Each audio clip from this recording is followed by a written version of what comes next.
I spend a lot of time reading about totalitarianism and about atrocity, like some brutal, many brutal things, brutal beyond the capacity of imagination even.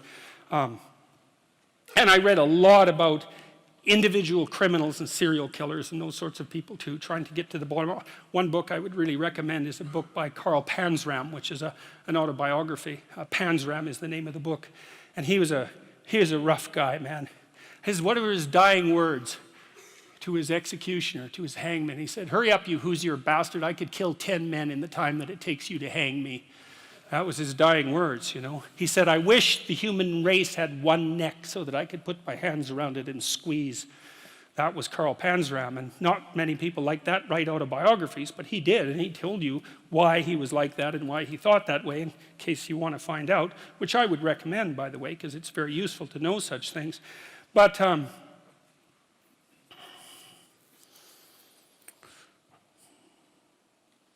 I have to remember why I told you that Panzram story.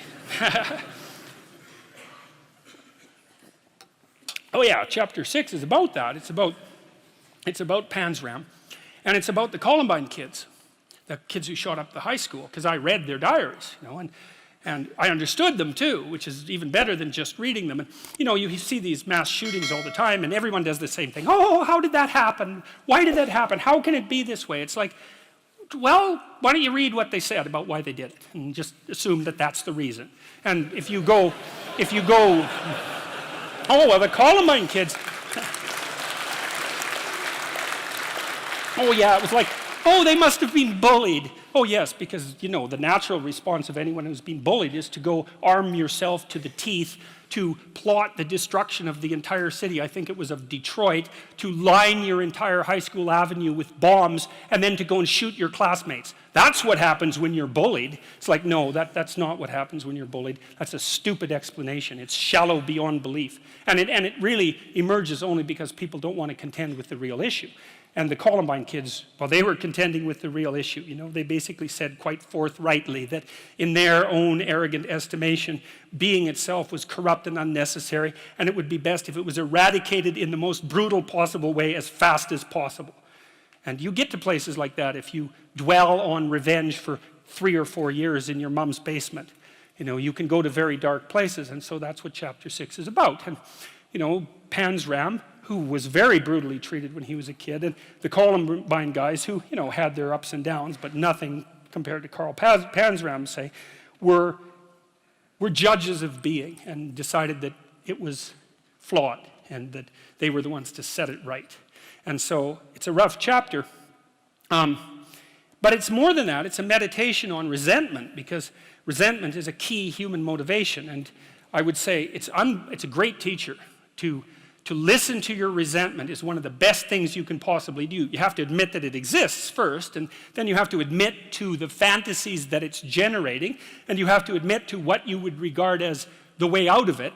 So that's all very difficult, because it means learning things about yourself that you probably don't want to learn. But resentment only means one of two things. It means either like shut the hell up, grow up, quit whining and get on with it. That's one thing it means. Or someone is playing the tyrant to you, might even be you, and you have something to say and do that you should say and do to put it to a stop. And so maybe, and resentment can show you the pathway to doing that. It's a meditation on resentment, and one of the principles that I extracted from that is, like, a resentful person wants other people to change. And if you're resentful, then your motivations aren't trustworthy. In fact, they're very, very dark. And that's why I went to the extreme with people like Panzram and the Columbine killers. Resentful people who want to change the world are not to be trusted. What should you do instead? How do you treat your own resentment? I would say, well, I read this great line in a T.S. Eliot play called The Cocktail Party. And in it, this woman comes up to a psychiatrist. I think this is in this chapter. And she says, you know, I'm having a really rough time of it. I'm suffering badly. My life is not going well. And then she says, I hope that there's something wrong with me. And the psychiatrist says, well, what the hell do you mean by that? And she says, well, here's how I look at it. There's either something wrong with the world, and I'm just in it, and that's how it is. And then, like, what am I going to do about that? Because it's the whole world. Or maybe I could be fortunate, and there's something wrong with me that's causing all this unnecessary suffering, and if I could just set it right. I could learn, and I could set it right.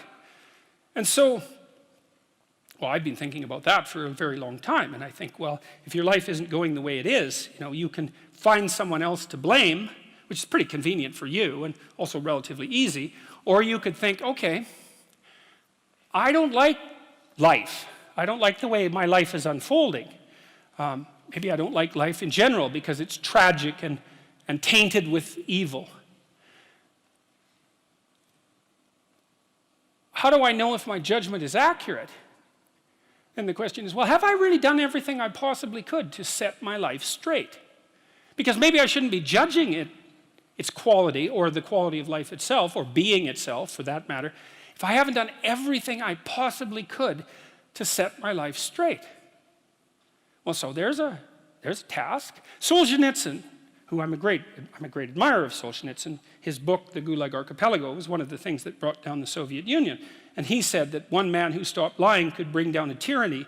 And, he said that with some authority. I think you could easily make the case that The Gulag Archipelago is the greatest book of the 20th century. I mean, there's other contenders, obviously, but he said when he was in the Gulag camps, meditating on how the hell he got there, and he had a rough life, man. I mean, first of all, he was on the Russian front at the beginning of World War II, and then he was thrown in the Gulag camps, and that was just the beginning of his adventures, man. He had a rough life. And he was in the camps, and he was thinking, what the hell? Like, how did I get here? What's going on? I mean, he had Hitler and Stalin to blame, right? So if you need someone to blame, man, Hitler and Stalin, that's great. But that isn't what he did. He said he meditated for a while once he realized that he might have something to do with, in some strange way, with the way things turned out for him. And he said he went over his life with a fine-tooth comb in his memory. And he thought, okay, where did I go wrong? But by my own judgment, when there was a path in front of me, when did I take the path that I knew I shouldn't take? Because you all know that, right? Sometimes you don't know if what you're doing is good or if it's bad. It's just ignorance. You just don't know. But sometimes you bloody well know, and you do the thing you know you shouldn't do anyways. That happens a lot. And why do you do that? Spite is part of it, stupidity. There's all sorts of reasons, but you certainly know you do it. Solzhenitsyn thought, okay, well, what would happen if I took responsibility for where I am in this concentration camp, and then I went over my whole life and tried to figure out all the things I did that were wrong by my own estimation that increased the probability that I would get here, and then what would happen if I tried to set them all right now in the present? And that's why he wrote The Gulag Archipelago, and one of the consequences of that, as I said, was it sped the dissolution of the Soviet Empire. So, hey, that's not bad, eh? Like, you make a real confession, you really repent, you do your penance, which is writing this book, and you completely change the geopolitical landscape of the world. It's like, and that's worth thinking about, because it's not only Solzhenitsyn who did that. Nelson Mandela did something quite similar. It's not so impossible. And so the idea that what you should do if you're feeling resentful about the nature of being or suffering too much for your own life, let's say, is straighten the damn thing out. Like, seriously, try it for a year even. Try it for a week. Try not doing the things you know you shouldn't do. Try not saying the things you know to be false. And just watch what happens. You might as well give it a shot, right? Because you say, well, I'm all in for a year. I'm going to do things right. And then I'll just stand back and I kind of watch how things unfold. And maybe I'll reconsider at the end of that year. It's like, try it.